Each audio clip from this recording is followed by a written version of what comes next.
Hi, folks. It's Kelly and Kiwoni Lapsaritis here. We're so glad that you could join us today. So we're here to answer some questions. Just bear with us for a minute while we get this together. This is our first time. Yes. Good evening. Good to be here.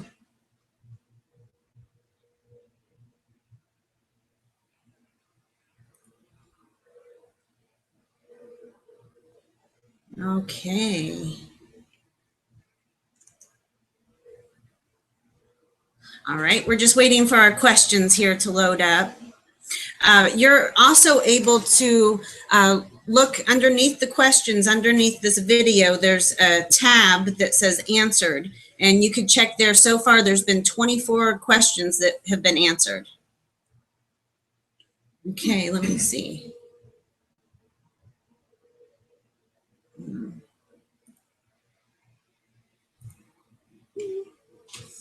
Okay, our questions aren't loading up for us, so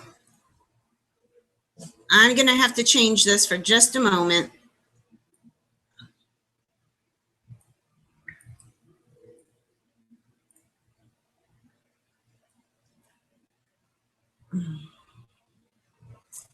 Okay, here we go. Our first question, oh dear.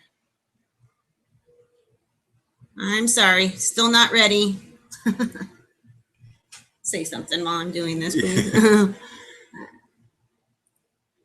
Well, we're here to answer the questions as long as we can find them here. When this is brand new for us, so this is sort of a test run and to see how all this will work out. So thank you for your patience.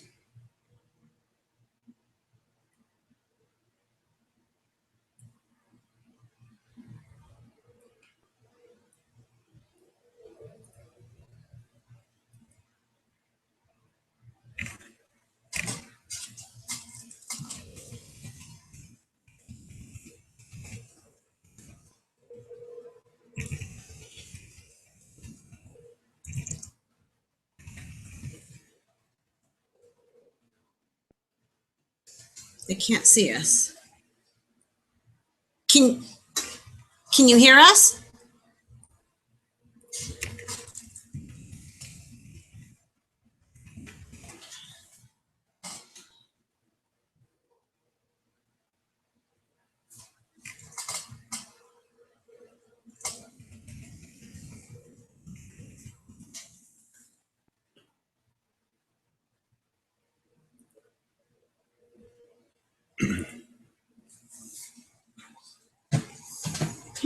Okay, folks, I'm really sorry about this.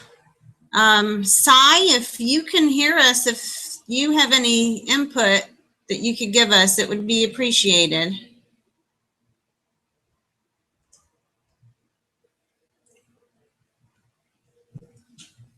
Okay, I think maybe now we have it.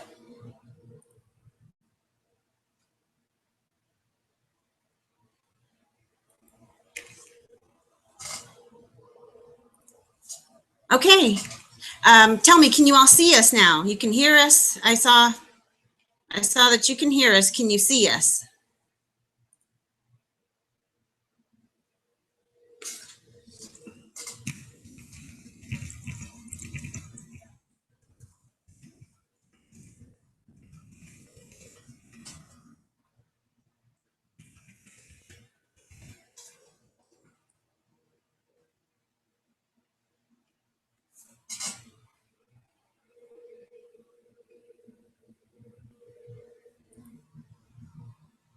Okay.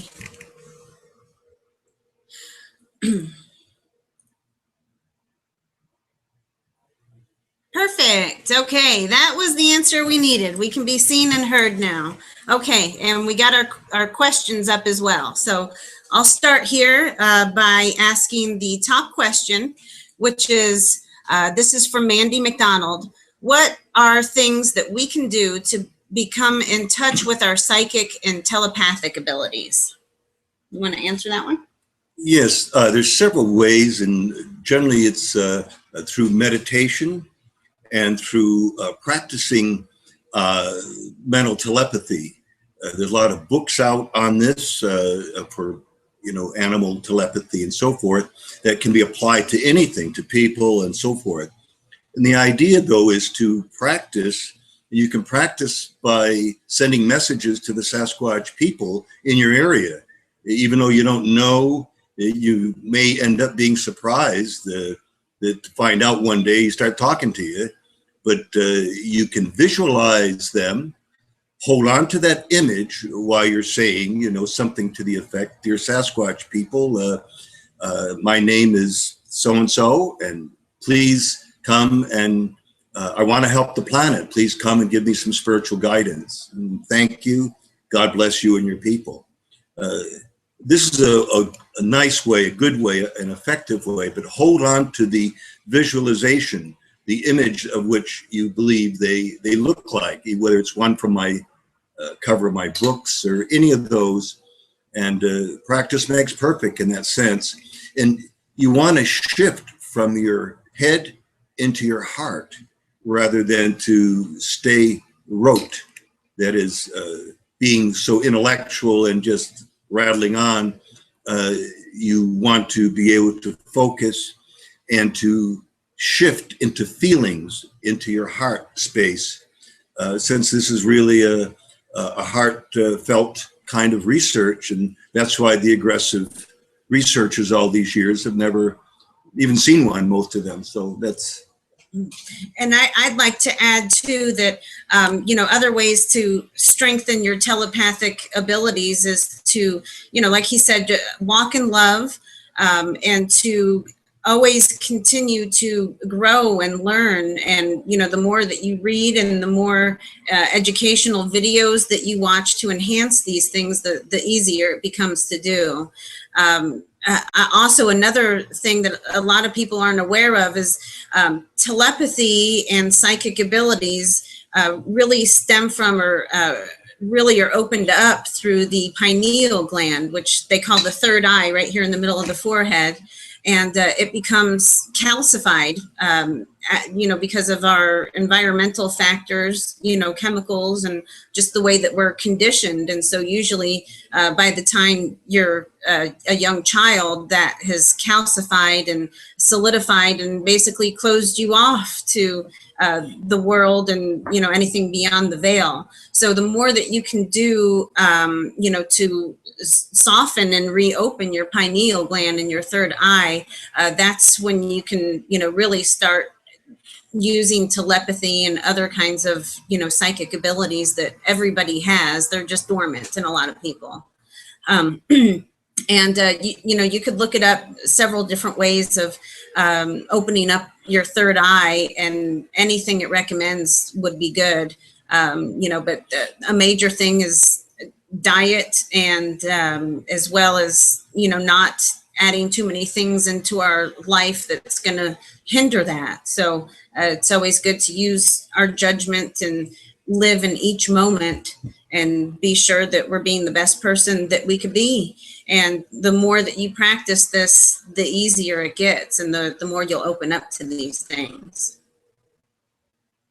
Okay, we're going to finish that question and move on to the next. Let's see. Okay. The next question is, do the Sasquatch have any suggestions on how we can stay safe from these negative and harmful beings? How would one know that they were encountering a negative being pretending to be a Sasquatch? That's a good question. You want to start? Go ahead. Okay. Well, you just have to feel it in your heart, really. If you feel scared or feel fearful or feel like you're getting a message to, stay away, then that's a really good indication that you're encountering a negative being. But if you, continue to walk in love, like I said, and, see the highest good in everything, then those negative things should not be able to get to you. Let me see. In the questions, I could switch over there and, well, let me see, I could do that now. I'll tell you a little bit about, somebody had commented before about they're real concerned about these negative beings and these Sasquatch type creatures that have been known to kidnap or kill or attack and things like that. And these are not the Sasquatch people. These aren't the ancient ones doing that. So I'll read my response that I wrote to that before. And that's that there's many types of beings that may be eating or kidnapping humans, but the loving Sasquatch people and ancient ones that know that that we are not of them. And Halodi, who's an ancient woman, a lot of you are familiar with her and her notes. She told Kiwoni that there's an evil or a human-eating evil spirit called the Shampi, is what she calls them. That's the name of the race, which appears to be like a Sasquatch, but they're not. They have a more evil intent. She also said that they worship the Prince of Darkness. And yeah, this particular one, when she mentioned it, he was trying to play tricks on a woman and trying to get her to come with him to mate with him. And so, you know, there are these negative beings out there, but it's not very common. And as long as you're using your discernment, listening to your heart and your inner voice, you know, should be fine. And you can also call on the Sasquatch people and call on the light beings and angels for help and protection. And that works just as well as too. I've never heard of any contactee going out there, you know, and walking in love and light and having any problem. Nobody's ever reported it. Yes, and years ago, back when I was living in Oregon, there was a lot of activity on a daily basis with me, both with the star people and the Sasquatch people and the ancient ones. And people have asked me, well, how do you know that these aren't, you know, it's Satan really, you know, or some evil being? But I say this, that the beings that I've interacted with, when I was talking to them, this happened 3 different times. They sent me love, and it was like a ball of energy. I didn't see it, but I felt it right down to the core of my soul. And it hit me in the chest, and it felt beautiful, but the love was so intense that I just burst into tears. I just couldn't handle it, and it was beautiful. I felt absolutely wonderful afterwards and just clear and everything. And so this has happened 3 times, and in the Bible it says God and love are synonymous. They're one and the same. So if these beings were evil and from the dark side, they wouldn't have any love to send, because they're not of love. They're not of God. So that's the way I've evaluated them. And of course, they've done so much healing, so much help. They've saved our lives several times. It's, you know, our lives are very full. It's like a pleasant science fiction movie, actually. Mm-hmm. Okay, and we'll move on to the next one. Let's see.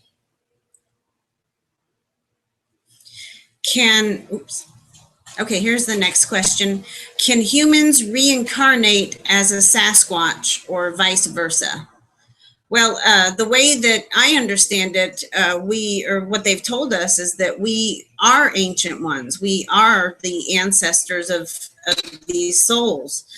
So really, you know, the Sasquatch have reincarnated into humans, but some of them haven't. Some of them, you know, have decided to stay that way. And as far as humans reincarnating into Sasquatch, I don't know about that. I suppose it's possible, or maybe it will become more possible as time goes on. And, you know, the more that we're living together and interacting, then that may be possible. But otherwise, I really couldn't say. Do you have anything to add? No, that's fine. Okay. Okay, let's see.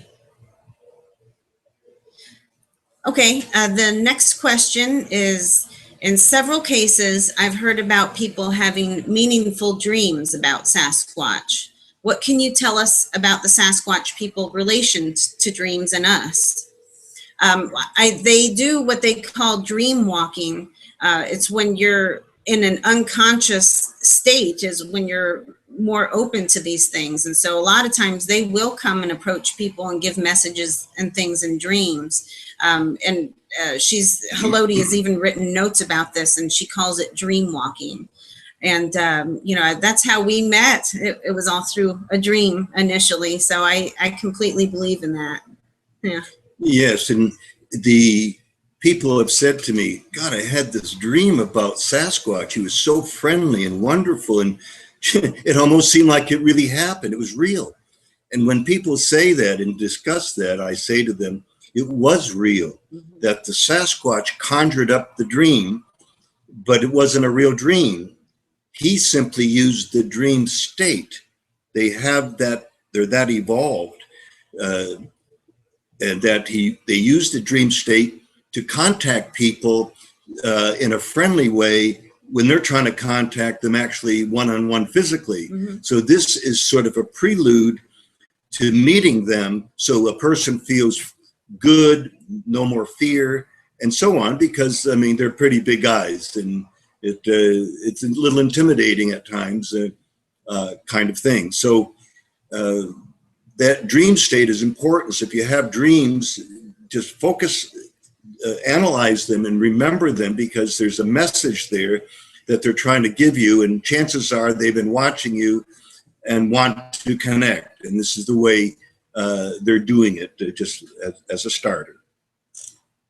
Okay, thank you. Let me end this question.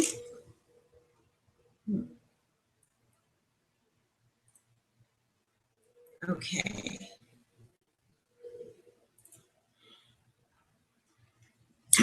Okay, and here we go. The next question is, what is the Sasquatch civilization like? Do they live underground or in another dimensional plane? All of the above, really. They can live underground in cities. They could also live in caves, or they can also live, above ground in like a bluff shelter type thing. But they're all interdimensional, and so they can travel back and forth between dimensions and between realms. And some of them are more earthbound, although they can still go through a portal and cloak themselves and things like that. And some of them have a closer relationship with the star people and may even travel by ship occasionally. You have anything to add? Yes.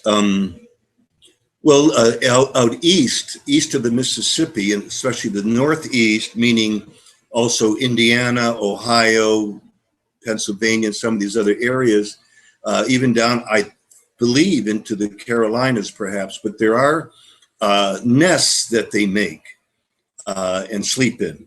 So I know some areas they're climbing in trees. They're the younger ones that are climbing in trees. And I've got lots of reports right now even that people even taking pictures of them in trees, but they're not very good pictures.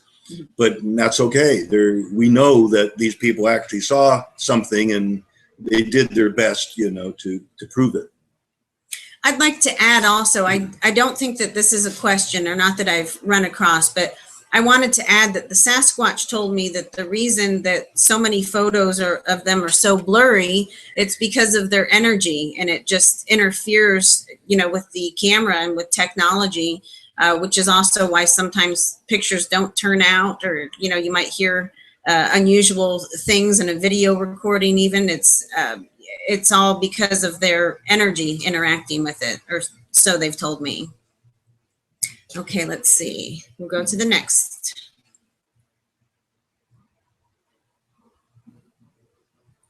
Okay, the next question is, have the Sasquatch people spoken to you of our future and how we should live while we're here on this planet?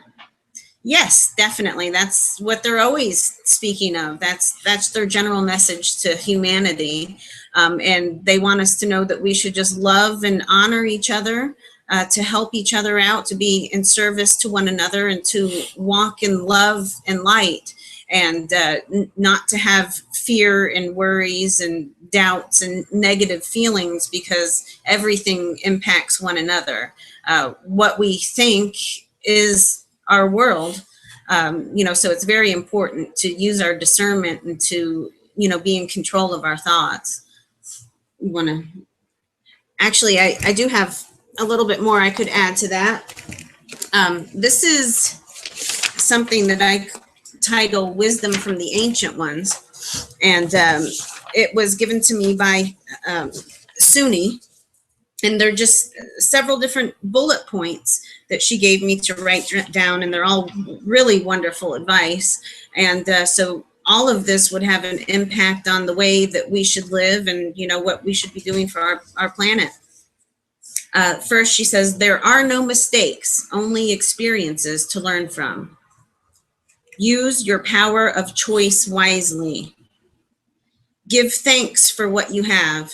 Be grateful the universe always provides for your needs. Money and possessions mean nothing. Only the soul matters and how you make others feel. Give yourself, your soul, to others to help them heal and grow. Every living creature is special and should be honored and respected. Live with light and love in your heart and share it. Others are not here to serve you. Practice acceptance, forgiveness, and kindness. Thrive and endure. Allow your essence to radiate in harmony with others. Unite your heart and mind in harmony for a greater creative expression that will help others. I could sum that up and say, whatever your artistic or creative talent is, whatever you have a strong passion for doing, that's what you should do, because that's how you heal yourself and, love yourself more, and you radiate that into the whole universe. Let's see. She says, when the mind rules the heart, only ego and vanity are served. You are the creator of your universe. Create something beautiful. Events will happen when they are meant to happen. See the beauty in everything. Let go of your doubts and fears. Trust that the great I am will guide, protect, and provide for you. Love sets no conditions on itself, nor does it seek something in exchange for itself. Your life will begin to flow and be free to change once you remove the attachments that keep you stagnant. Nature itself is an expression of the essence of what you are. Loving nature is loving your true self. I think that's one of my favorites. Innocence is not divisive or separate from moral wrong. The past is forgotten and the future does not exist. Only the moment has importance. That is innocence.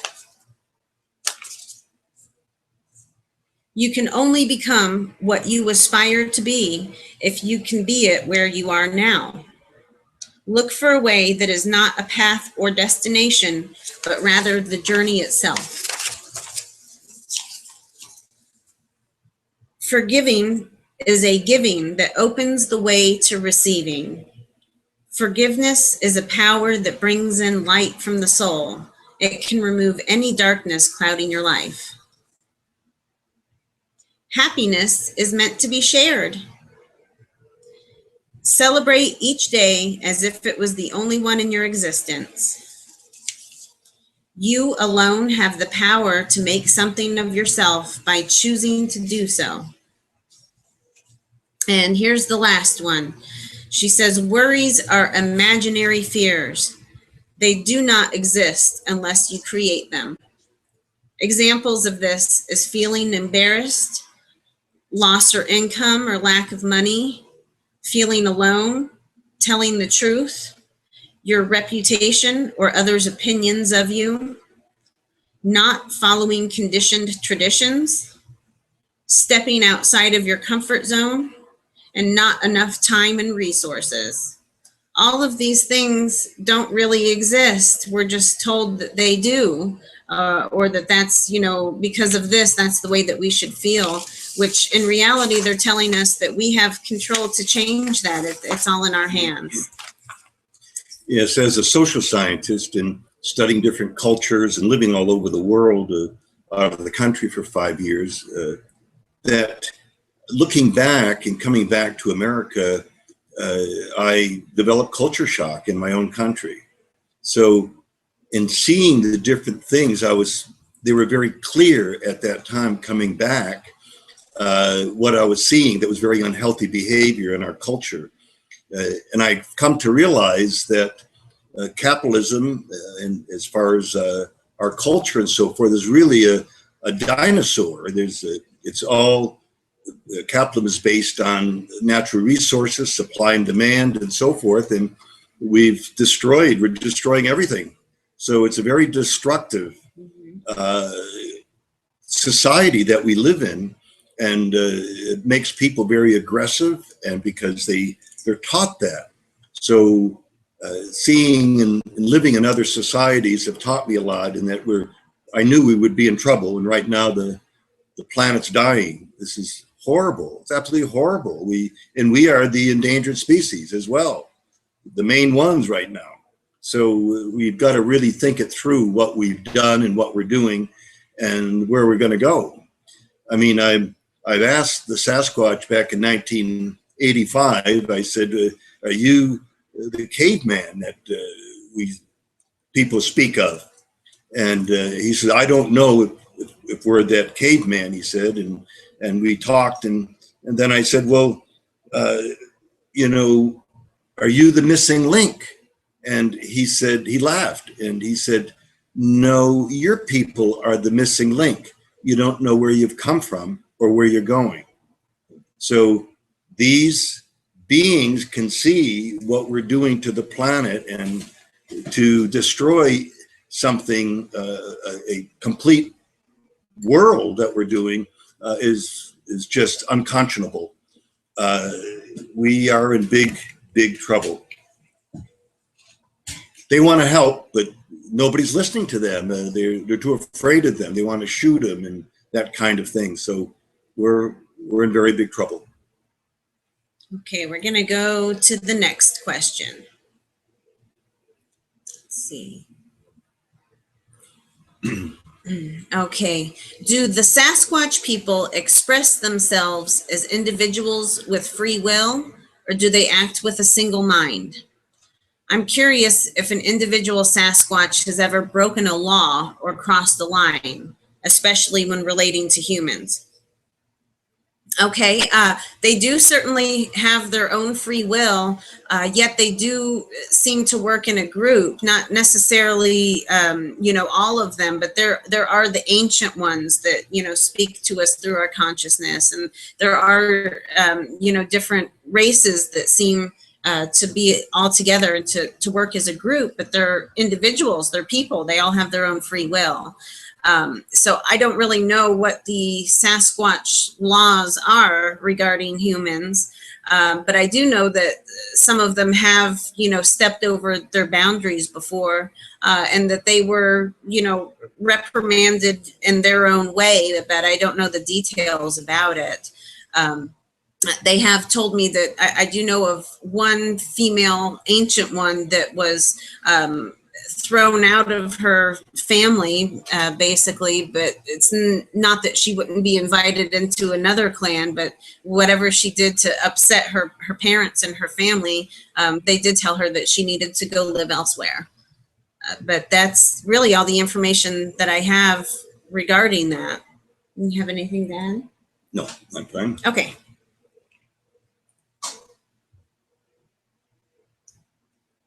Okay. Colin Baylor asks, will humans and Sasquatch ever live in harmony or closely, or will they continue to live, or will we continue to live on our own separate paths? Well, they're trying to. They've been trying for years to connect with us, and when they telepath to people, they get scared. One man told me he was working on the roof of his cabin in the forest, and they started talking to him at the edge of the woods, and he got so scared that he sold the property and the cabin as is. So I said, what did they do to you? And nothing. It just scared him. So they're trying to connect. And of course, they are terrestrial extraterrestrials that have told me that this is their planet and we are destroying it. And they're angry about it. And they don't like what we've done, but they're trying to still work with us. I know they said that the ETs went to all the major governments, little at a time over the years, and no one would change. There's sort of like a snowball effect as it gets, once you start on one track, it's hard to put on the brakes and do something entirely different. So we are where we're at. World War III has already started, they said, and they just haven't sent the missiles around yet. And so we're in big trouble. And but we, is my understanding is that, you know, this awakening and the souls that are going to continue on to the new earth, that the new earth is where we'd be able to live more closely in harmony with them. And that's because the people that go there are going to have the right vibrational frequency to match theirs. So one day we will be able to live, you know, more in close harmony with them. But for now, you know, for anybody that's a contactee or having telepathic communication or, you know, even just gifting with the Sasquatch, you know, that's an important relationship here and now as well. Okay, and we'll go to the next question. Okay, Jennifer Wolanski asks, I am a Christian, so I believe Christ will come again after this earthly cleansing. How do the Sasquatch people tie into that? And do they know of Christ? Oh, yes, they know of Christ. And they say that he's actually, she calls him the Son of God. So she's very, this is Haloti that I'm referring to, who wrote that Christ is the Son of God. But yes, they refer to him all the time as an ascended master and a wonderful healer. And not to compare them to Jesus, but their mission here on earth is basically the same as Christ. It's to teach love and to heal others and to heal the planet. And so their mission here on earth is the same as Christ. And they've also explained to me that although, you know, Christ was the Savior, the Son of God, there was also several different ones, several different messiahs that were sent here during different periods, and different cultures call him different things. There was Horus and Buddha, and, you know, several different, Krishna, right? Several different like that, and they were all, you know, basically here, the son of the main source that's here to teach love and harmony and to set an example of how we should be. And the Sasquatch also refer a lot to a Christ consciousness, which, you know, is what's going to be returning here to Earth. And that's a level of consciousness that's so far in alignment with our source, where we're really all connected as one in unconditional love. And that's what Christ is, and that's what Christ's consciousness is. Yeah, I was a little surprised back in 2004 when Haloti was asked, do you know anything about Jesus? And immediately she said, oh, you mean the one who walks on water? So she said her grandmother used to sing songs to her about Christ at bedtime. And so these are people, that's the thing. Some people really, some researchers, some just people who are interested in the phenomena find it hard to believe. Well, you know, they're focusing too much on the physicality of the Sasquatch and not on the spiritual and mental and intellectual aspects of them. They are 100 times more evolved than we are. They're more human than we are. They don't start wars. They don't go around murdering each other, and they don't destroy the environment that sustains them like we do. So they're far more evolved as humans. And, you know, there certainly is the good, the bad, and the indifferent everywhere in the universe. It's just some places there's more of one of those things or another in a different balance. So this is a part of what happens. Good. Okay, I'll end that question.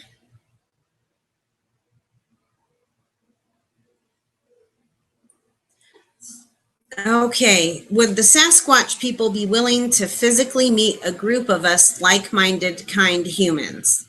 If you were to be in charge and select such a group that they could trust, I sure hope so, but I don't know for sure. No. They haven't done this yet, so you know, they just might briefly step out and become visible to somebody. It seems that a lot of the times that when they do step out in front of somebody or allow themselves to be seen, that's because they want to spark that interest in that person. They know that this is going to be an event that they'll never forget, and that they're going to be questioning their whole life and seeking answers. So a lot of times they'll do that just so you start questioning your own life and your own self, to bring awareness to you. But at this time, they don't have any plans to be meeting with us, but one day we sure hope to. Yes, back in July of 2014, Kelly and I got married and on a wilderness lake, and there were 8 people there, and there were a couple of hundred Sasquatch and ancient ones, and they were bumping into us, around us. I mean, the energy was awesome. And I thought, because all these people are like-minded, we had a medicine man as well, as a minister there and so forth, and I thought they were going to step out, and it didn't. So you just don't know. And I don't understand some of that. Again, we don't sit down and interrogate them over coffee every morning, kind of thing. They spoon feed us, and these are what we know right now is an accumulation for myself the last 36 years, and Kelly also for several years here. So we, just carry on and try to go with the flow of everything. Okay. Let's see. Incidentally, going with the flow is important in the sense that being that I have several degrees and so forth, I get too heady, and several times they've said, little brother, get out of your head back into your heart. So that's all of that I've learned, and to go with the flow, and it took a while. So these are some of the things that you learn a little at a time along the way. Sometimes they talk to people right away, and one woman tried for 9 months, and after the 9 months, she gave birth to to communication with them, in a sense. Okay, our next question is, what suggestions do you have for us as individuals and families to improve our connection with the higher power and lead lives of peace and love? Well, that just kind of goes along with what I explained earlier, and the bullet points that I read off. And the best thing to do is just to continue to love ourselves and to love others, and to put that energy out there into the world, to try to be as peaceful and as harmonious as we can. And they tell us all the time that being in service to others is one of the most important things, is to help others in any way that you can, and any way that you're capable, because what you give is what you're going to get back. Yeah, that's true. And you're a person, it takes a certain amount of discipline to be consistent with things. Sometimes I get inconsistent because I get busy, but the importance of, for example, prayer is talking to God. Meditation is quieting the intellect and listening to God, or the universe. So these are also important aspects to focus on. Okay.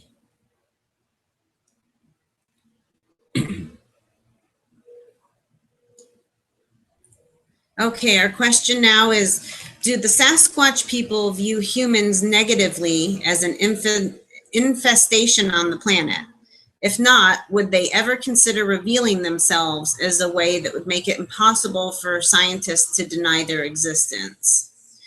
Well, they sort of view us as an infestation, but at the same time, they love us deeply. So they just know that humans in general are destroying the planet that they live on, and they love their Mother Earth, but they love everything in nature, including us. So it's kind of an open-ended question. If they had the power to change us, yeah, they certainly would.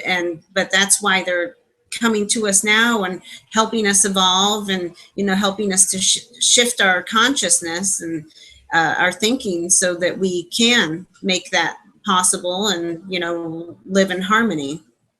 And as far as revealing themselves in a way to make it possible for scientists, they really have. It's just that the scientists are denying all this data. So we have hair and footprints and feces and bones and pictures and and all of these reports, thousands of people reporting communication and sightings, and they just trash it in file 89 or 86, I mean. And so they've already provided everything that they can. They're not going to give up a body or anything like that. And honestly, they don't care about us proving it. It doesn't matter to them. They know that the people that believe in them and that are evolved enough, already know this truth. So they're not concerned with, just trying to satisfy a scientific world. Yeah, there are no bones. That was a mistake there, that I'm aware of anyway. But it's the logging, clear cutting, it's the mining, it's the drilling for oil and all this stuff. These are the major culprits on this planet. So we collect junk and throw it in the oceans and in the back alleys and in dumping in the wilderness areas and stuff. So we're really, very foolish people. We're not, I think, because we divorced ourselves and thought we were so darn modern and built these cities, and yet we've divorced ourselves from nature. This is the key to it all. This is the key to it all. Mm-hmm. And all this stuff is simple and basic.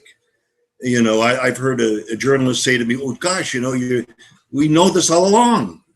And I said, "So there's nothing new that the Sasquatch are saying." I said, "Yeah, but nobody's listening, so they're still saying it because it's not happening. There's too much being destroyed, and we all are going to suffer for it, all of us."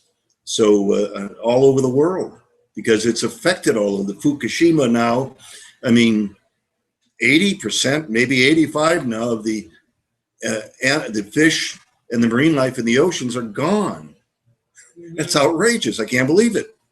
And when are they going to come back? They're not. What does radiation do? How long does that stay?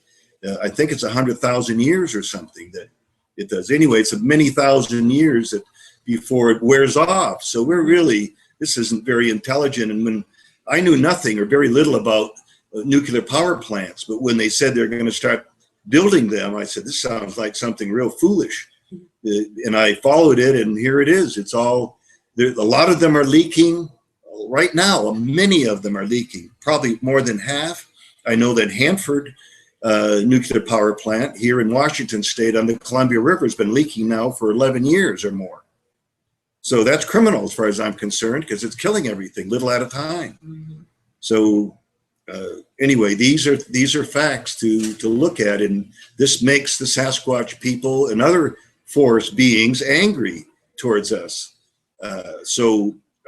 Not enough that they want to run out and hurt everybody, but they're on the spiritual path, and they work from that standpoint and not from any other, unless there's an occasional rogue that just doesn't want to comply. And there is, like I said, in every culture, in every society, there's the good and a certain percentage of the bad and the indifferent. Mm-hmm. Okay, we'll go to the next question. Well, this is more of a question for you. When will Kiwoni's new book be available? That is a good question. I don't know myself, but I'm going to kind of say this. They want to take me and to live with them for a while, and they're not saying exactly when, but I have a feeling it's going to be this fall, this late summer or early fall. And then they want me to write a short but very concise book on it. So they said this would be my third book, and they want it out like, right away, within just a few months. Mm-hmm. So anyway, I'm thinking in terms that if it were to come out, if it were to happen this year, it'll certainly be out in the spring sometime of 2016. Yeah. And I'm also working on mine, and we were actually just discussing this morning. Well, my book is going to be about my experiences, as well as just the wisdom and messages that they have to share as well. My experience have really differed from his, especially with the star people. But we were just talking about my book, may be out before his, and we'd like to have him write a chapter in there as well, so that, gives everybody something to look forward to there.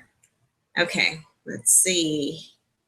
Incidentally, we have experiences ongoing. There may be several days or a week or 2 weeks go by, and it's slow, and we feel them here around us, or they'll say good morning to me. Snowhawk, my 10.5-foot guide, ancient one. So they're here all the time, so we don't really go looking for them because they're here. Sometimes they tell us to go out to a particular area, like they did when we first moved here, found the place, and we went out there, and there were 3 of them. And interesting, after we moved in, people went out to that area just, I don't know for what, but they found tracks all over it. It was in the paper, the exact place that we went. Yep. So anyhow, they're here all the time because we work for them and with them, and basically just for the planet. This is not something that we decided it's a business, or this is a real nice ego trip or something. It has nothing to do with any of that. I was just searching for the truth, and Kelly was too, trying to figure this out, and we connected, and we're going in the same direction. So we're now simply putting out as much information to help the planet as we can. Very good. Okay, our next question is, what is the life expectancy of a Sasquatch and that of an ancient one? I don't know. It's not a question I've actually ever asked them. Do you have any? Yeah, I was told 150 to 160 years old. Now this is, there's some things that I don't understand, because they told me they have access to 8 different dimensions. So each dimension is different, and it's a different time and place. And so when you go from one time to another, like back in March of 2006, I was on the Arkansas-Oklahoma border in a wilderness area, and they took me. They said they were going to, and so I camped out there, and they took me. And, I found out that they took me and brought me back the exact same time, even though in their dimension, I was, went all over the place.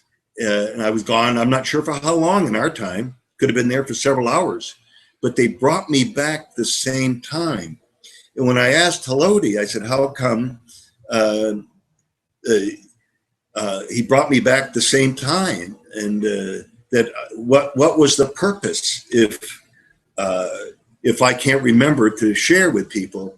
And they said, not now, that maybe later, and that what you've learned in that dimension is still in your mind, but it's like you didn't experience it, even though you have. It's more on an unconscious level that will come to the surface as I need information to help others. And that's basically what she said. So they do odd things that are odd to us, but are normal to them. So just like we call them Bigfoot. Well, their foot is normal in their size of their body. So there's nothing big about their foot to them. So it's a little derogatory, as a matter of fact. Okay, let's see. I'm going to go to the bottom of the list and maybe answer some of the newer questions that we have from listeners here. Okay, here's one. Is there a connection with certain bugs and birds, such as crows, hawks and flying bugs. Sometimes I feel like the crows and hawks and certain bugs are being sent to watch me, as in what I'm doing.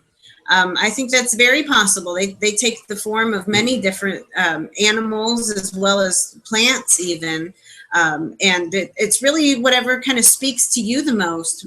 My guide, George, in particular, always comes around in a bee. There's always a bee around my head, and it took a couple of times of this bee not going away before he spoke up and let me realize that it was him. But he's there for every really important event, and anytime I'm outside in the form of a bee. And I think that that's because that's something that I really closely relate to. If you have a medicine animal or an animal spirit guide, then it's very likely that they'll come through that. It could be, a bird, a bug, or any kind of critter. But they do often take the form of other animals so that they can observe without you freaking out, basically. Yeah. Yes, they've come to me twice as a hawk and talked to me, 3 times as a raven and talked to me. So these were the forms that they took. And one woman told me in Wisconsin that it came to her in a hummingbird, and I kind of almost doubted it, but at the time, this is many years ago.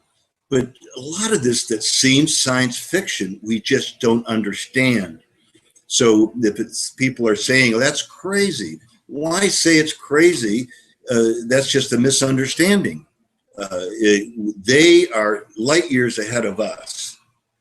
These beings are unbelievably evolved. They can walk through doors and solid matter, all kinds of different things that seem impossible for us. So if we're talking about that they're a form of a bird or an insect or whatever, it's true. It's absolutely true. And I, being a social scientist, been in and out of denial on this years ago. It's hard to wrap my head around it once you're trained from a Darwinian and empirical standpoint. I was always looking for proof. And as of 1981, I stopped looking for proof. I didn't care. It didn't make any difference. I was having so many wonderful experiences without the proof that who cares? And besides, how are you going to get it? I even thought that maybe if they gave up a tooth of one of their youngsters that fell out, or of one of their seniors, that would prove their DNA, that they're human once and for all. But science would say, well, we don't know where it came from. It must have come from just a human. So there'd always be this kind of thing where science wants a body, but Sasquatch says that's primitive science. They don't need to do that at all. And of course, I agree. But they didn't even want to give up a tooth, incidentally. They consider their body sacred, and they don't feel, they don't care. We care, but they don't as far as getting proof. Yep. Okay. Our next question, I've already answered this, but I'll go back and read it. It's because it's a really good question and something that people are, really concerned about right now. And that's, what's your thoughts on the David Paulides book, the Missing 411 series? Let me come up here to my answered so that I can tell you. Want to say something while I'm searching? Okay. Let's see. Yeah, there's many other beings out there, and many of them are shapeshifters that can look like a Sasquatch. Now, people might say, "Oh, that's just a con job that they gave you, or something that covers them." From all our wonderful experiences and love, I mean, to sit around and talk about love, I mean, that sounds really airy-fairy, but not with them. And we're not afraid to talk about it because it needs to be talked about. There's a deficiency here on the planet, and this is in a sense of a brotherly type of love. This has nothing to do with religion. And incidentally, spirituality simply is respect for all living beings, whether it's a plant, an animal, water, the planet itself is a living organism. Mm-hmm. So it's what they call unconditional love. That's right. And that means love without conditions, obviously. So it doesn't matter if somebody angered you or did you wrong, or did a family member wrong, or if this event changed your life for the worse. We should still love unconditionally and thank God for everything, all the lessons that we've learned. Okay, and here is my response to what we want to contribute to the missing 411 topic. And I wrote that the Sasquatch people are not responsible for these missing people, but they are aware of it. There are other large hairy beings that have been coming through portals from darker realms, as we have as well, that have a negative energy and intentions. Some are shapeshifters, like the jinn, that can appear as anything, but there are many races that we're not aware of. And the Sasquatch told me recently that many of the beings choose to appear like Sasquatch in an effort to scare people and ruin their reputation as being light and loving people, especially during this time while the topic is so popular. It seems that, you know, Bigfoot's all over TV nowadays. And the Sasquatch have also said that the beings that are responsible for killing or these missing people are very fast moving, or they're very fast moving through portals that they built, and they have, the Sasquatch are having trouble tracking these beings. And they said that during this time that the Earth is in the photon belt, or, you know, the magnetic pole shift, basically. And the radical shift in energy and solar flares are affecting the behavior and universal energy. So strange things and extreme things are happening like never before. The entire cosmos and all of the beings of the universe are very interested in changing the Earth and humanity, because it affects us all. And this is why we're seeing so many more beings and ships and, you know, encounters, communication, and, you know, so many different reports. And then we also received information from a reliable source. She's a contactee that we've known for years, and she has a Sasquatch guide that told her that the gray aliens created a hybrid of Sasquatch. And that they mix Sasquatch and some kind of terrifying predator together. And that these beings, they look like Sasquatch, except, I lost my place, sorry. These beings look like Sasquatch and have the same abilities, except they look like they're on steroids, being much stronger and faster, and they prey on other beings and people. Yeah, they've even killed Sasquatch, Yeah. And they've killed some of the dog-faced people. The dog-faced people don't know this. When they see them, their mouths are open and they've got these teeth showing, and they look, you know, real terrifying. But they're good people. They are a people. They are humanoid. How they ended up that way in terms of evolution or genetically engineered by another race, I don't have a clue. But they are evolved beings, far more evolved than we are. So they are being killed as well. So, you know, from time to time, if they meet these hybrid beings, yeah, they took the DNA from a Sasquatch, but they put this other being together, the Greys did, and released it as an experiment, thinking that it would be okay, but it didn't. It ended up like it is. It's a cannibal. And it's something right out of a science fiction movie that's happening in different areas of our national forest. And it's not Sasquatch, even though they're getting a bum rap for it at this time. Mm-hmm. Okay, this next question kind of goes along the lines. I think it's a good topic to go with it. And that's, in your book, The Psychic Sasquatch, you refer to the ETs as the friendly ETs. So my question is, are there any unfriendly ETs? Yes, again, there's the good, bad, and the indifferent everywhere in the universe. And those that have the ability to travel from one area of the universe to here, to our solar system, just because they're that evolved, it doesn't mean that they're spiritual, that they respect other races. So this is the problem. Some races do not have that. Some races will eat other beings on other planets when they're traveling. And again, this is rare, but it happens. I can recall reading in a UFO magazine back in the 70s, where this in Wales, it happened in 1908 in Wales, in the United Kingdom. And it was on Christmas Day. A 12-year-old boy was asked to go to the well on the hill to get a big pail of water. And it had just snowed a couple of inches. And so he walked through the snow up the hill right there in front of their place.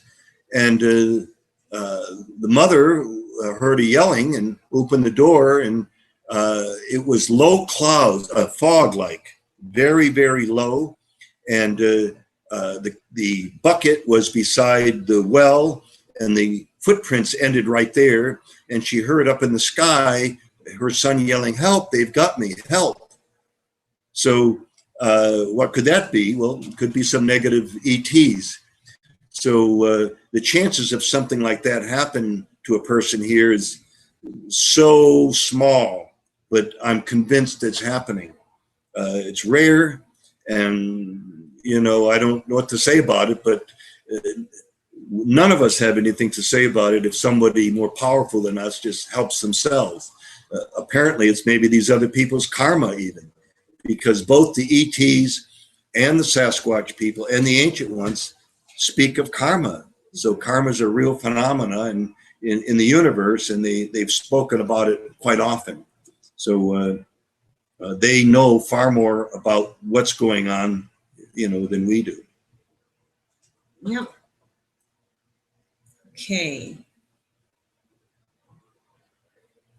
Let's see. We'll go to the next question.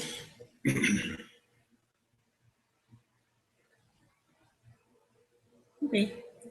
I have heard or read somewhere that the Sasquatch people have recommended using the stone shungite in our lives. If this is so, could you elaborate more on this? Yes, shungite is basically a piece of it. Very shiny and beautiful. Yeah, it's from Siberia. It's 2 billion years old. It's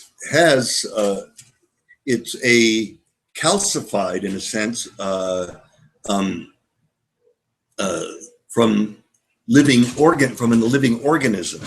But the interesting part of it is that it's been tested, really tested. And there's a book out on it, so you can look that up. That did all the scientific work, and they're impressed. I'm impressed with it. That putting it in water and leaving it for a while in the sun and so forth, people drink it. There is a whole sanitarium there on a lake in southern Siberia that people go to be treated by this. Some of the shungite is ground up and put into a salve for arthritis. Some of it will neutralize radiation. All this has been proven. Anyway, there's a lot of information about shungite, and it's a very healing stone, and it will help with ELF, extreme low frequencies that we get from Wi-Fi and so on. So this is an important stone, and they told me that Amorite and shungite are the two major stones to meditate with. So I put the Amorite, tuck it under a knitted cap around my head, put it on my third eye, and then I hold the shungite in my left hand. So this is how I do it, and as they had suggested. So I meditate with it. Yep, and we also have this book here. It's a great book. I'll read the back of it to you because it gives you some more information about the shungite and what this book references. I'll hold it up so you can see it. Found near the small village of Shunga in Russia, this remarkable mineral known as shungite formed naturally more than 2 billion years ago from living single-cell organisms. Used in Russian healing therapies since the time of Peter the Great, shungite contains almost the entire periodic table of the elements, as well as fullerness, the hollow carbon-based molecules that recent research shows are able to slow both the growth of cancer cells and the development of the AIDS virus. Citing many double-blind scientific and medical studies on shungite, Regina Martino explains its many protective, healing, and detoxifying properties, including its ability to counteract the harmful effects of electromagnetic fields and radiation from computers, cell phones, Wi-Fi, and other electronic devices and appliances. Acting as a natural antioxidant, immune booster, pain reliever, and allergen suppressant, shungite and shungite water can be used to treat skin ailments and musculoskeletal diseases, also accelerate the healing of cuts and wounds, cleanse internal systems, and increase the body's intake of vital energy. Detailing shungite's many microelements and biologically active substances, Martino reveals how the stones have been proved to purify and revitalize water. Exploring the energetic properties of shungite, she reveals how it facilitates energetic transfers between the chakras and higher energies outside the body and can be used to harmonize living spaces. So this is a great stone. As you can see, it's used for just about every purpose that you can think of. And they've taught me a lot about different crystals and stones and the different properties that they have. And so I use them some in some healing, but the most powerful, my favorite, is just a regular quartz crystal, which, you know, has a very high energy, and then also the shungite. But I do use them for, you know, specific things.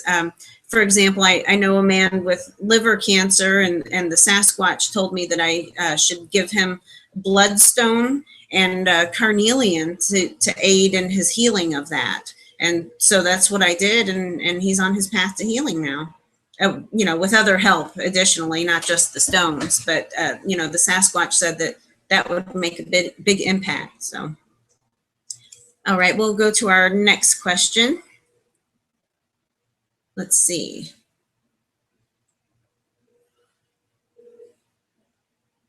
All right, have the Sasquatch shared any information regarding the Dog Man or Rougarou on the role of this planet? Yes, they said that that they were friends with the dog face people, and that they're the guardians. They guard the portals, at least for them. Maybe in another area, the Sasquatch have other beings doing, but at least in our area here, and maybe all over, I don't know, that they use the dog face ones as a guardian. We have a contactee that it's like family to us. He just has a book that came out. His name is Andy Robson, and he had an encounter with the dog face they landed on a spaceship and came out. This was up in British Columbia. So this happened fairly recent. He said they were very kind. All he felt was love from them. On the ship, he said there were plants, and in one area, in one compartment, and another there were all kinds of minerals and stones and rocks and things. And so these are a people. I mean, I was watching a DVD on someone who was being taken, and this being kept helping the woman, though, even though she was confused, and all she always heard was a voice. So finally the being showed himself, and, you know, he looked like a giant insect, literally.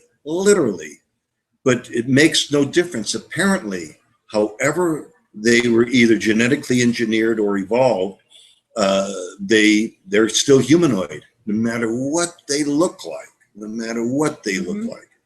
So, I mean, we'd been through this before especially when Darwin in 1859 came out with his on the origin of species.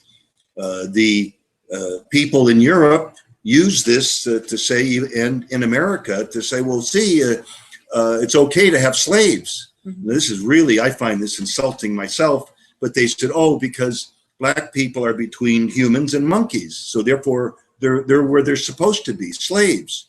This is how they rationalize this crazy philosophy. So we've got a very bad reputation on this planet based on the observations coming from Sasquatch and ETs. I mean, imagine they're seeing the Civil War. They saw how we treated the First Nations people, how we treated the Afro-Americans, how we treated the Chinese when they came over on the railways to build the railroads and so forth. You know, we got a big problem. That we've been, this attitude is not spiritual. In fact, it's worse. And it needs to change, and it's not changing. My hope is that they wouldn't be carried over to the Sasquatch people, and because that's what they're doing. So many people want a bag of Sasquatch kind of thing, and we just find it disgusting. It's hard for us. So just all these things, and then we wonder why the Sasquatch won't get near us. You know, so go figure. Okay, we'll go to the next question here. Let's see. Okay, if a person has a specific or intentional connection with these people, the Sasquatch, how can their purpose be known? Well, that's kind of an individual thing. That's something that we're all here to figure out for ourselves, but the answers all lie within. So instead of, looking to external things for the answers, we need to go in and seek those answers within ourselves. And the Sasquatch people, are able to assist us with that as long as we have an open heart and an open mind and willing to get guidance from them. And like I tell a lot of people, you shouldn't be sitting around listening for a voice to tell you what to do. The answers all come from within your heart. So you really need to look at your own feelings and emotions and decide where you need to go in life. If you have a special purpose with the Sasquatch, a special mission with them in particular, that it'll be revealed to you when it's meant to. That's one thing that they're always telling us, is things will happen when they're meant to happen. So just have patience. So, if you do have a special relationship or mission or, purpose with them, then it will be revealed to you. Just keep seeking within for the answers.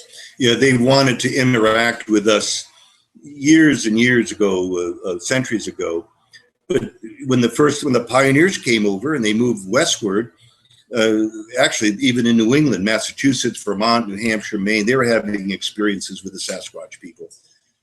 But their first recollection of us is that they stepped out to look at these white people standing there, and we just pulled up our guns and shot them. That's what the pioneers did. And there's many stories of wounded Sasquatch back in the 1800s. They're in the newspapers and being described. They don't call them Sasquatch back then. But so eventually the Sasquatch are saying and spreading around to the other tribes, stay away from these crazy people. They just want to shoot everything and kill everything. So we developed a very bad reputation. And of course, again, they've observed, those out in the East observed the pilgrims and how everything that happened there. And so they knew to stay away from our people. And so how can you blame them?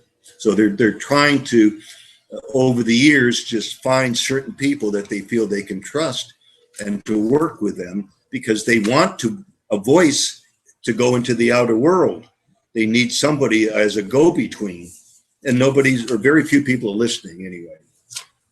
It's sad, but we carry on to keep sharing the message and the things that they're telling us.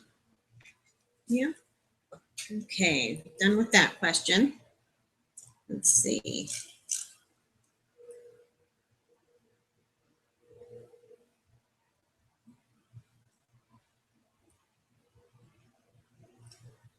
All right, I'm going to go back up to the top and get some of the more popular questions here. Okay, have the Sasquatch shared any information as to why we were seated here? Well, yes, they said that the star people were told by God to engineer us and to, seed the people. And the Sasquatch said they were seated here. They said hairless giants were seated here. And I said, when? And they said, before your people were seated. And I was reading, I wish I can find it. Last year, I was reading, last year was such a busy year for me, but where one of the Spaniards in the 1500s or early 1600s went up the Mississippi River.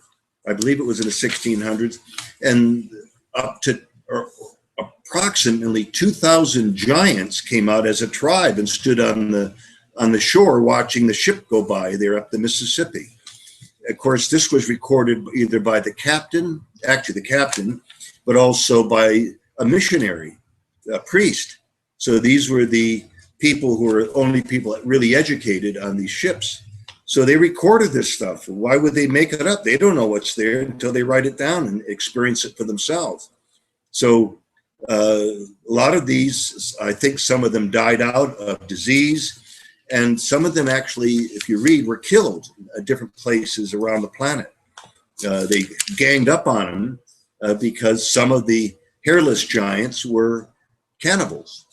So they did exterminate some of them. And one of them is the red-haired ones, the ones from Nevada, and that they found in a cave there. And men were getting guano from the bats in the cave and found 7.5 foot bones, tall bones, and with beings with red hair, and it matched up perfectly what the Paiute Indians told about these giants.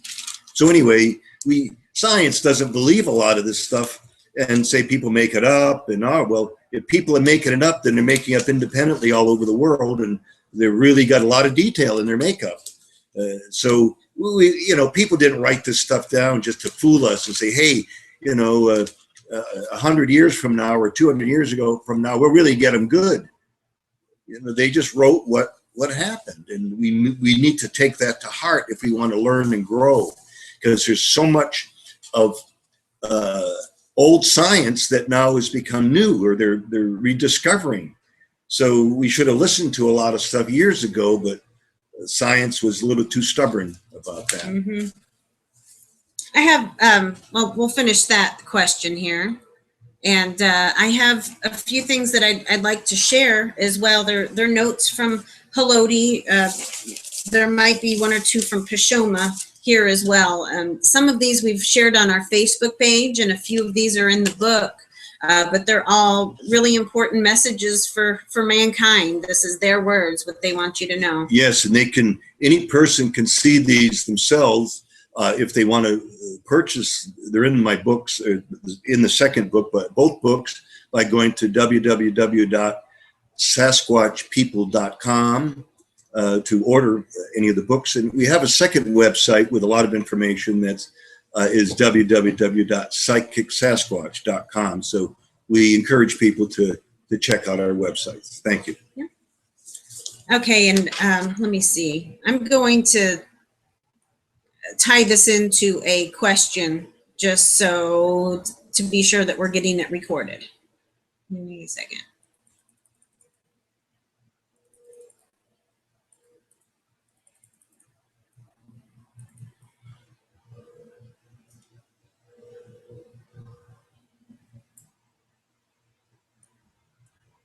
Okay, some of these notes tie in with this question a little bit. Do the Sasquatch know which alien beings or races altered our genes? They have not told me specifically. Do you know? No. No, they have not told me specifically. But these notes that I want to read here, these are from Haloti and Pashoma, and this is important information that they want all of humanity to know. Right, and I'm just going to say that I asked her about this, and it wasn't, sometimes they don't get specific, I don't know why, but she simply said, you were us before the last ice age. And that baffled me, and she wouldn't tell me anymore. And it's what she's saying is they took DNA from the human-faced ancient ones, and through some, either through Homo erectus or Homo neanderthalis, or one of them, and mixed it in and produced us, something like that. I don't know exactly, they haven't said that, but she did make that one statement. Mm-hmm. So apparently without the giantism and without the hair all over our bodies, but they're trying to encourage us at this time to be more spiritual, because we're very aggressive, very hostile, and a very destructive race of humans on this planet. So they want us to temper, and it's not happening. It's just getting worse. Mm-hmm. Okay, the first note that I'll share is in the book, The Sasquatch People and Their Interdimensional Connection. And I'll show you the note once I read it so that you can see it. Haloti says, I'm going to paraphrase because sometimes her spelling isn't perfect. So, your world, not same as our world. Your time, not same as our time. Your space, not the same as our space. A thin cloth hangs between their places that open and shut. There is no I or me. We are all one. Each one is part of the whole. What one does, all do. You may see us as Brother Crow or Brother Wolf. Listen to the stones. Speak to the trees. And here we go. I'll hold that up so that you can read that and take a screenshot or whatever you want to do. So what she's saying is we're all interconnected. That, even Chief Seattle said, if you spit on the earth, you spit on yourself. So the Dalai Lama said, if everyone knew that we were so interconnected, then who could you harm? Because you're harming yourself every time you reach out to harm someone else. This is really true, and that's where the karmic thing comes in. So they want more refined, more spiritual people to interact with, and with our information, we're trying to wake people up more and broaden their consciousness, and then with their free will, decide what they want to do. But we're trying to work with them to, again, make people aware of what's happening and what they need to do, which is to really fulfill their purpose here, find out who they are, and get on with it. It's that important right now in the history of this planet. Mm-hmm.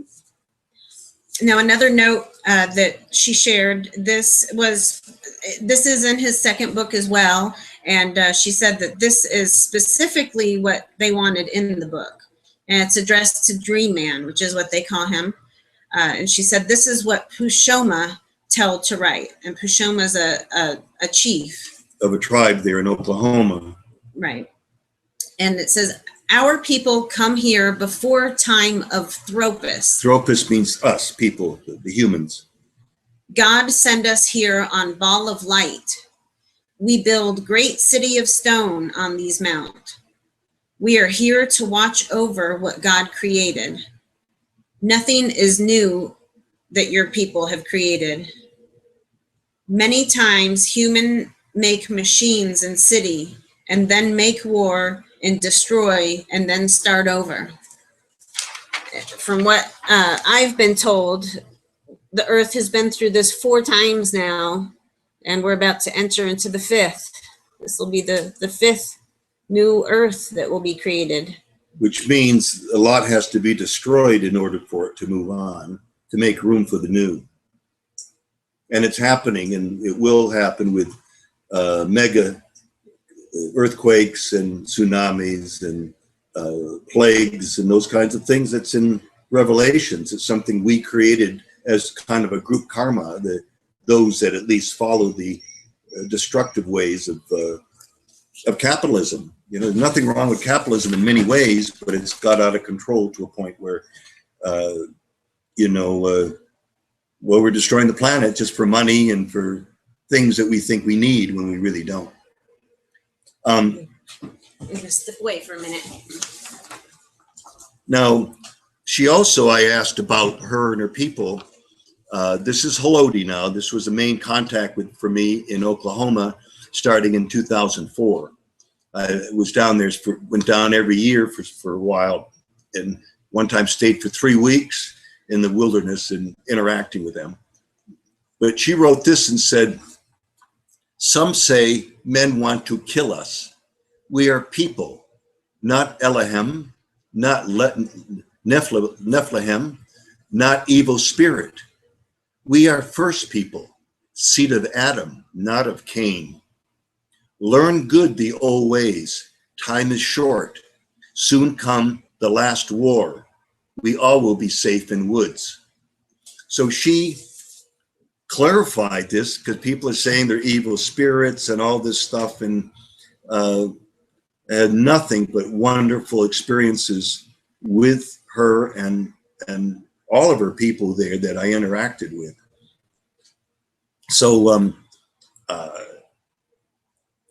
again, we think that they're part of some other things like the Nephilim and so on, and that's not true. Evidently they are actually the real first people, the absolutely first people here, and not to outdo or usurp the First Nations people, the Native Americans. But did you hold up that note? Yeah. Oh, I should hold up the note so you'll be able to see it here. Give you an idea of what she said. I hope I can.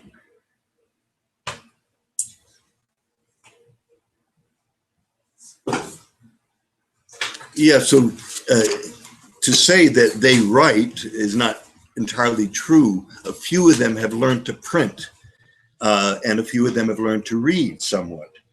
And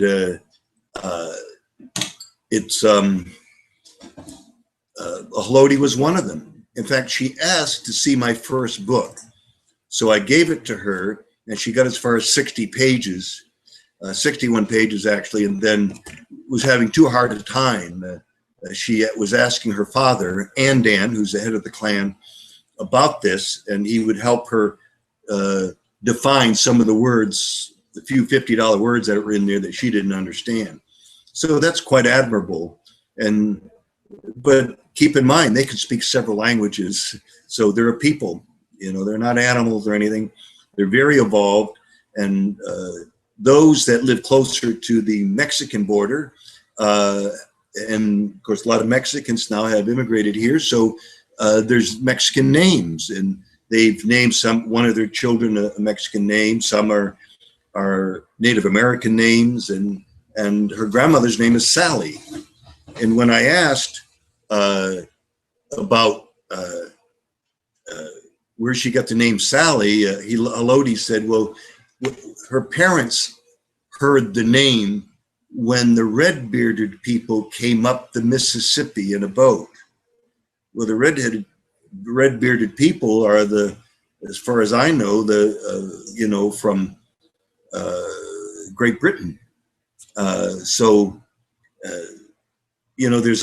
a lot of information that's being ignored by mainstream science that there's, because of the petroglyphs and many other things that we have found here that were built, we're very much, like the different cultures of Europe that had visited us, of course, including the Vikings.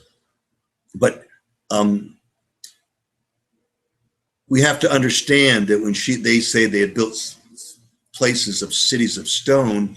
Some of the burial mounds they built, and that's why I don't know this entirely, this is conjecture now, that the Smithsonian Institute tells people they don't have any bones when they have over 1,000 or a few thousand bones of giants that were taken from these burial mounds.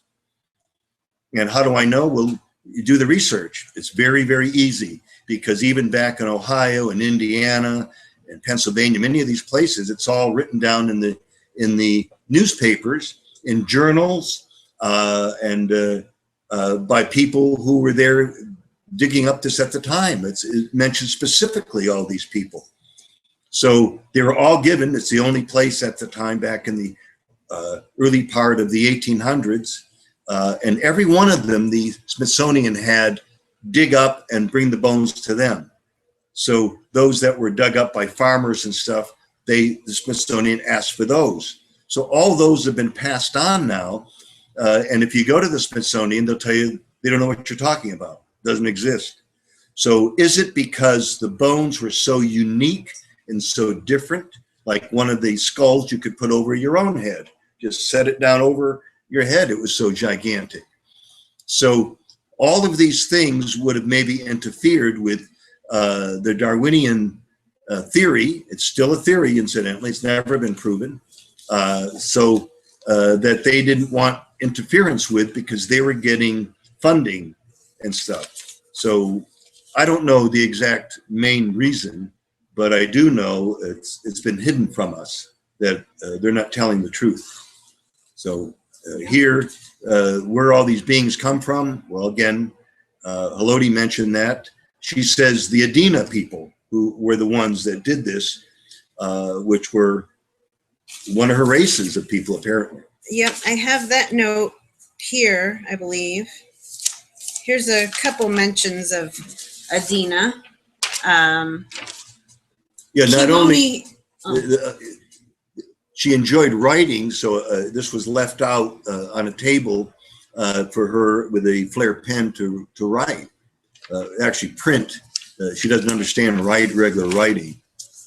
Here's a couple notes that tie into that a little bit. He says, I hope you had a good stay with big, okay, well, that doesn't, okay. Is the Chusca tribe in Idaho Sasquatch or ancient ones? Please tell me about them.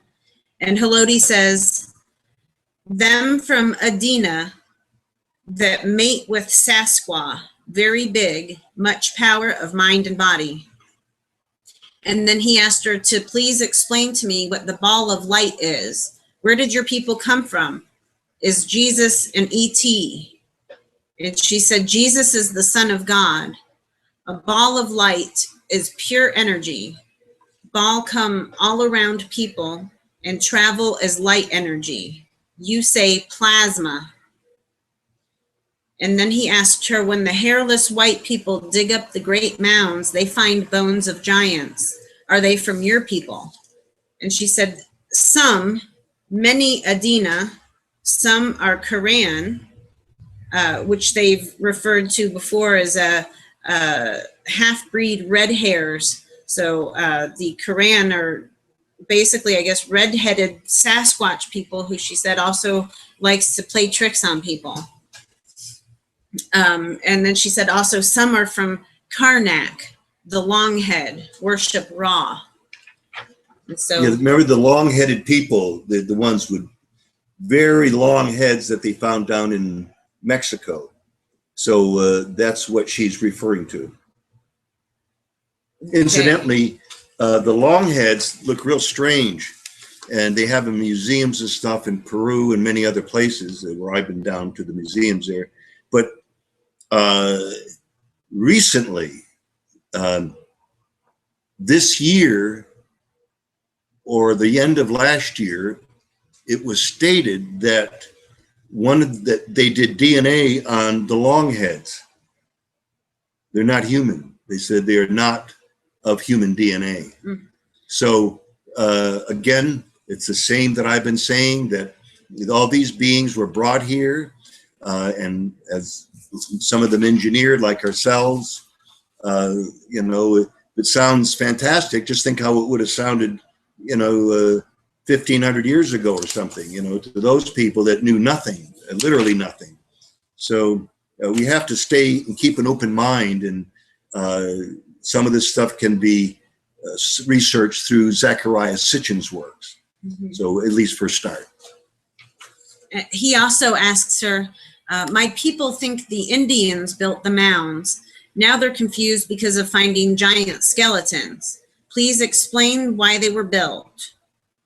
And she says the Chattahoochee and Shiksa learned pyramid from Adena and Longheads. Many mounds all over the whole world and many stars. And then he asks her, you said the Quran people are half-breed red hairs. Are they half ancient ones and half Sasquatch, or half Indian and half ancient ones? Please explain. And she says the Karankawa mate with Sasqua. Kamankara, yeah. Choctaw mate with Sasqua. Ancient ones mate with runaway black people, dark-skinned woman. Yeah, there's a time, she said, that there was runaway slaves, and, they needed food, water, shelter, and they didn't even know the country. They knew nothing about America. They were totally displaced.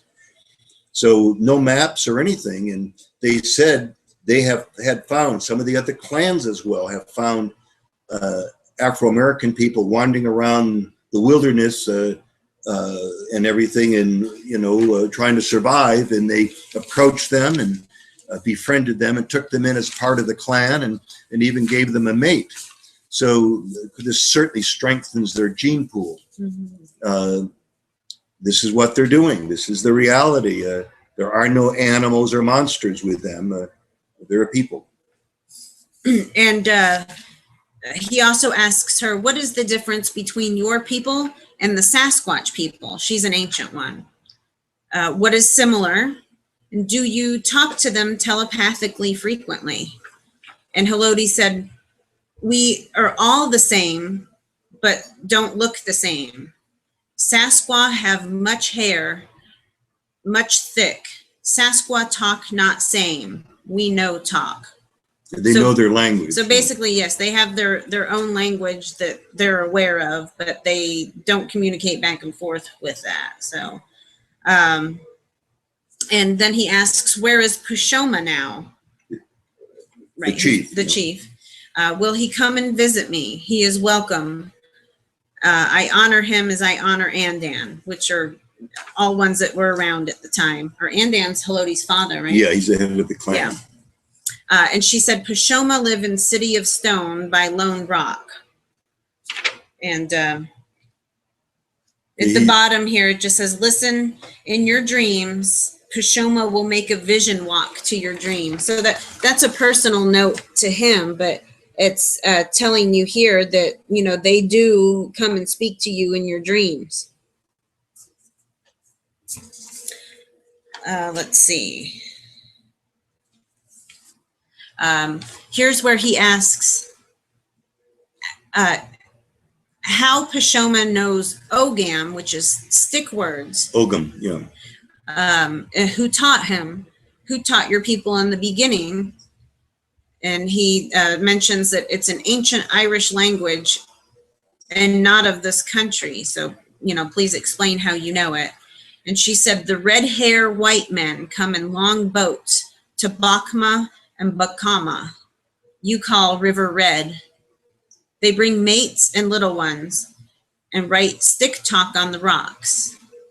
Yeah, that's their the petroglyphs, and that they find all over. Some of them are Phoenician even. How did that get there? Whoever knew that? Then they found Dr. Barry Fell from Harvard. He found that the Indians, starting in New England, started to take on languages of that were some of them Gaelic and different ones that they wouldn't have any idea of. And it was passed on all across from tribe to tribe. So it became certain words became part of their language. just like we say, oh, I had a deja vu. Well, that's French, isn't it? So we use different words and that we have incorporated into our own language. And so the Indians did the same, but these other people, other cultures were here way before Columbus, way before that. I don't know why we honor Columbus. He was a criminal. He killed people and he died in prison. There's nothing to honor this person. He didn't discover America. The Native Americans did, and so forth. Anyway, that's my little thing on it. Mm-hmm. Now here, well, there's a couple more here that we'll do. This, I believe, is from Kushoma, right? Yeah, it's totally different. Yes, yes. This is from the chief, and he wrote this note that says, the answer you seek is all around.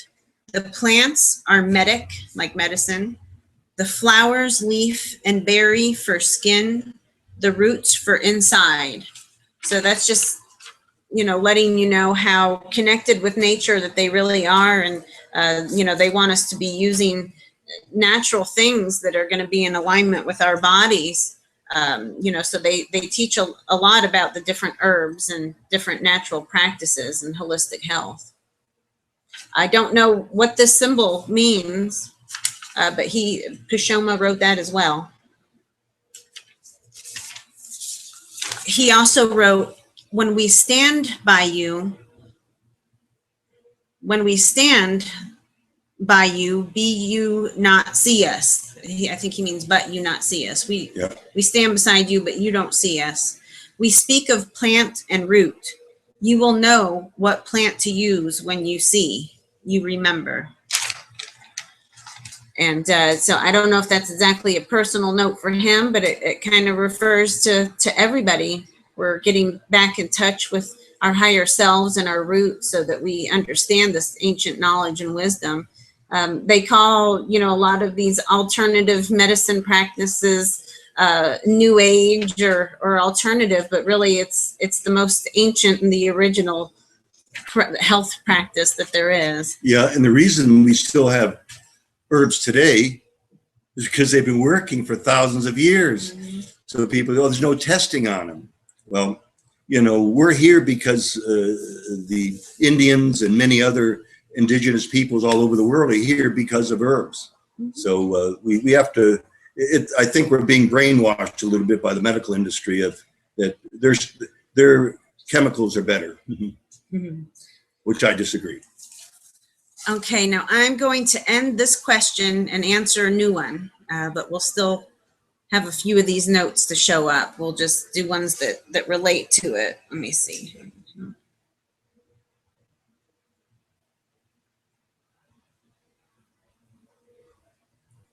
Okay, the question is, how can we help the Sasquatch in their quest to save the planet? And that's just being the best person that you can be, helping others, showing love and sympathy and kindness. So the best thing that you can do is work on yourself as a person. Yeah, compassion is the most important thing. Mm-hmm. The Dalai Lama emphasizes it. Mother Teresa does. She's another spiritual hero of mine. And of course, the forest people talk of it. So mm-hmm. Love yourself and love your neighbor. And, like they're always saying, walk in love. We're here in these 3-dimensional bodies. And so it's, quite a challenge to stay on track. But that's why we're here, is for that challenge. Yeah, I think a lot of people don't love themselves, and therefore they don't have any love to draw from to give to others. So they're not as kind to others because they haven't let go and cleared whatever happened to them in their early years. So this is something that people work on who want to be more pure to go to the Sasquatch. I'm had to work on myself, and I still do in areas. So why? Because this is what being a human is all about down here in the physical world. We borrow these bodies to learn lessons. They're like tools. And when they wear out, we move on to the next dimension. And I was talking to an ET about this, and he said, I was at the party last night. This was back in 1984. in Oregon. I was invited with a group of, there were attorneys and businessmen and so forth. And it was just a casual kind of a pool party kind of thing in the summertime. And people were asking me, many people were talking about reincarnation and past lives. And the next day, the very next morning when I got up, the DT said, we were very pleased that your people are talking about reincarnation and karma and all of that and past lives. And then he kind of chuckled, and I said, why are you laughing? And he said, well, you know, it's interesting and kind of cute when people, he heard a woman say, well, I was a little girl in England, blah, blah, blah, and explain that. And he said, you know, it's not that you're just this and you're just that. He said, really, what it's about is that our soul weaves in and out of the physical body and hopefully spirals upwardly more and more in different bodies to grow. So therefore, it's all one life. We're just boring bodies in between time in order to grow and to learn lessons. I don't know beyond that, but we all want to know what it's about and when we cross over and go into the spirit dimension. There's some good notes here that, you know, kind of give a little bit of insight into that. In this note, well, this is also another personal one to him, but the point that I want to point out here is that we will walk with you and speak of many things. Find peace within you.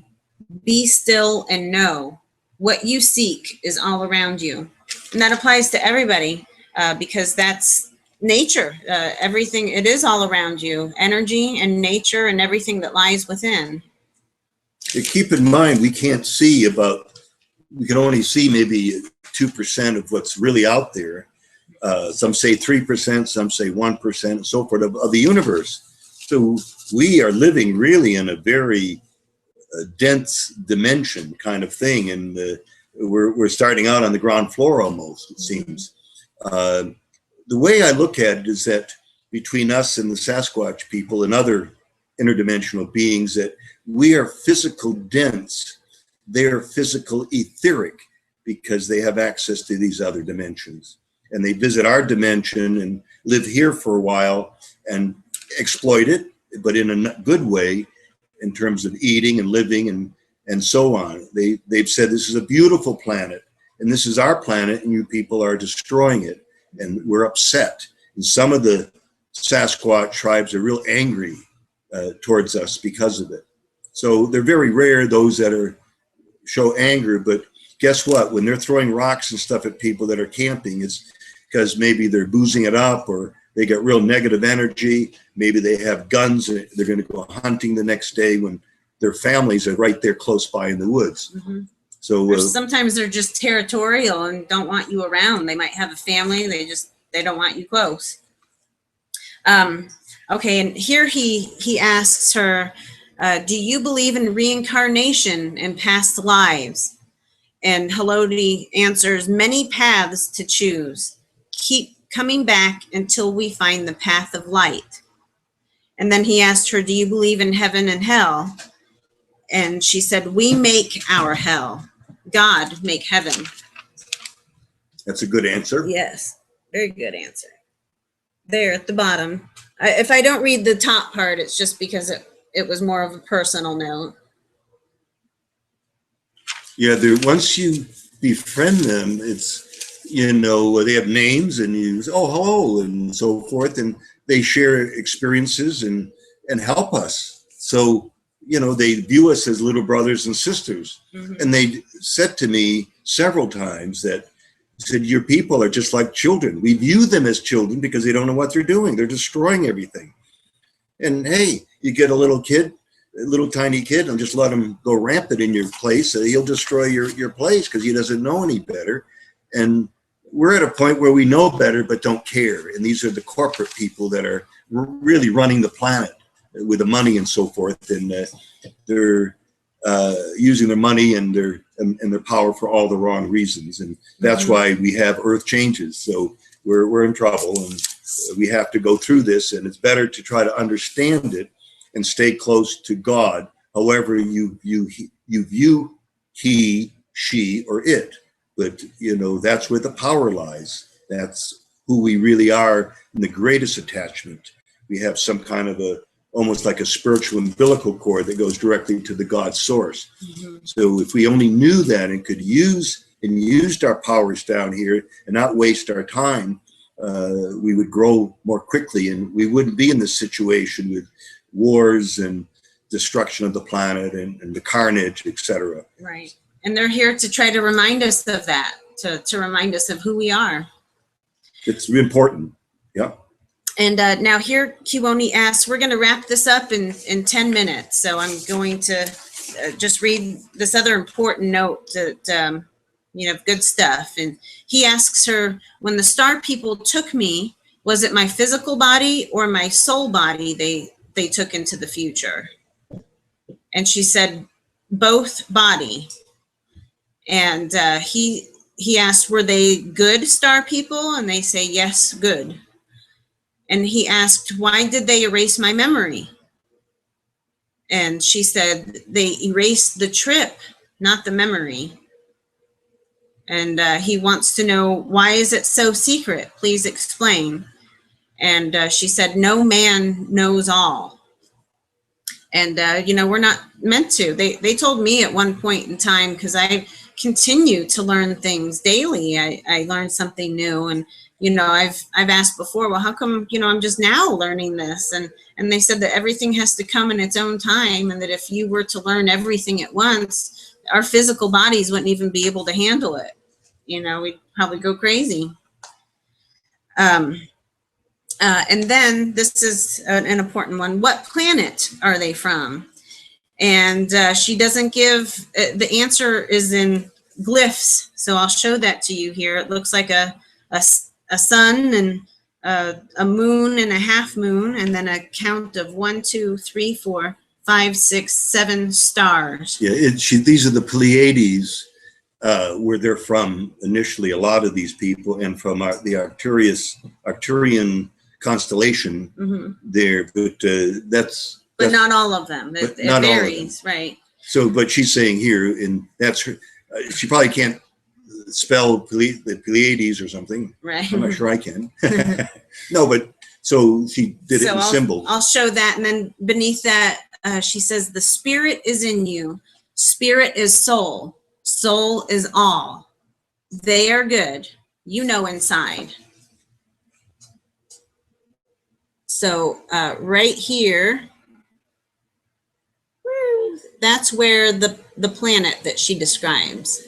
So like I said, I can't type that out on a computer. I just have to show you that that's how she explains it, that it's that's the symbol for the planet and that many star systems away, I suppose.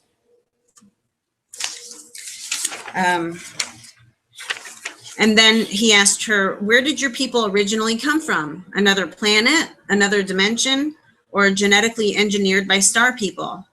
And she says, we are you before the time of ice. And then he asks, did the hairless people like me evolve here on the planet, or were we seeded here by God or by the star people? And she said, God put us all here. You people change, we do not. Incidentally, that when they make reference to God put us all here and so on, she means that more philosophically and not yet physically, because she's saying that, because I asked later, and it's not in here, about, as I said, I asked, and one of them said, God gave so-and-so the order to engineer us, kind of thing. And so I don't a lot of that I don't understand. There's too many missing links, and it's hard to piece them together, which we've worked on, and again, putting together 2 books, sharing as much information as I can. But some of it, again, there are some links that I don't, that are not quite connected yet. I'll hold that up. Okay. And let's see. That one's not as significant. This one I did want to share though. He asks Haloti, when will Jesus Christ return to the planet Earth? Where does your soul go when you die? And her response is, when Jesus will return to the earth, she drew 7 lines.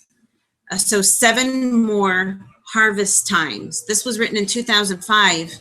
And so 7 years from then was 2012, which, you know, as we all know, was the doomsday. But that is when the Christ consciousness returned, because it was that year that, you know, the shift began to happen, and that so many people started really waking up. And so, you know, even though you can't pinpoint it to a day in an hour, that's the time that the shift really began. And those people who are going around in movie theaters, schools, and malls shooting people, those are the people who are off base, they said. Those are the people who cannot adjust to the new changes. They were so negative in their thinking that they couldn't handle the new energy, and they cracked. This is what they said.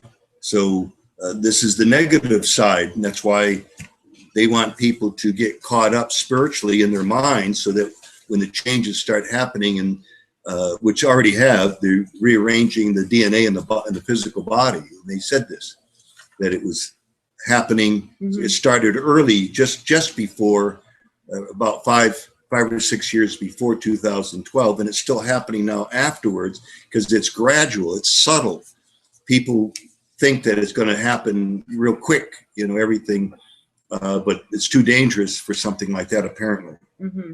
And like they explained too, is their time is different from our time. So what seems to take 2 months for us happens in, you know, 2 minutes to them, or something. I wouldn't know exactly how that breaks down, but our time moves much differently than theirs. When asked earlier the lifespan of a Sasquatch, like he said that he was told around 150 years, and that must be for their physical bodies here on Earth. Because I know that my guide has personally told me before that they're hundreds of years old, but that's their soul, you know, and they stay that way. And this was an ancient one that actually told me that, so that they're able to travel in between dimensions, and their time is really completely different. And I'll just finish it up here with the last answer to this last question that I read, which is, where does your soul go when you die? And she said, you must choose right or wrong. So that's all that she said. But she did say earlier that, you know, they believe in reincarnation. Where is it? Okay, yeah, there at the top. Of course, the dark part, the big black print is mine, yes, and questions. Small green is her responses. So. But anyhow, it's time for us now to wrap it up, and it's been a great 2 hours, and we hope that we've gotten to everybody's questions. Well, there's quite a few that we didn't, but we're going to plan more of these conferences and crowdcast meetings so that we can answer your questions, and you know, we could focus on some particular topics. Oh, and I meant to show you this too. We wanted to show you one of Billy Meyer's UFO sightings, and there's also a portrait of an ancient one. What was his name? Do you know? Alone. Okay. So there's a couple things that we wanted to show you too. But anyhow, you all have a great evening, and you can continue to ask your questions on here, and we'll transfer it over to the next event. Yes, and I hope that we answered them to your satisfaction and everything, and we look forward to doing this again. Yeah. All right. Love and light. Thank you again.